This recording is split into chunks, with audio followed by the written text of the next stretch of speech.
Au terme de cet atelier, les participants vont désormais disposer de méthodes et outils pour suivre efficacement la traçabilité des biens de l'État depuis leur acquisition, utilisation puis retrait décidé ou constaté. Nous avons constaté que l'acquisition, la certification, ce n'est qu'un acte isolé qu'on passe. On ne trouve pas le document officiel qui doit attester qu'il y a la comptabilité matière, qu'on a acquis un matériel et voilà, c'est entré par ici et c'est sorti par là. Qui l'a utilisé? Et en fin d'année, le nombre de matériel qui est resté, parce que vous avez acheté au début de l'année.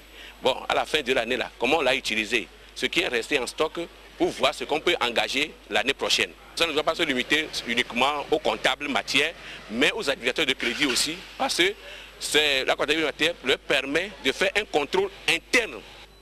La comptabilité des matières ou la mise à jour régulière de la gestion du budget et des biens matériels affectés aux entreprises publiques togolaises n'est pourtant pas une prescription de fraîche date. Son application, qui a plusieurs fois buté sur des contraintes diverses, sera bientôt effective.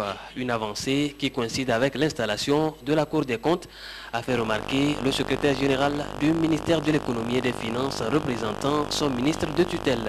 M. Nyaro Padawaso a indiqué que l'effectivité de la comptabilité des matières permettra au ministère en charge de l'économie et des finances de dresser chaque année à la Cour des comptes un rapport sur la gestion des biens appartenant au service public. Les participants à cet atelier appartiennent au monde administratif, sanitaire et universitaire.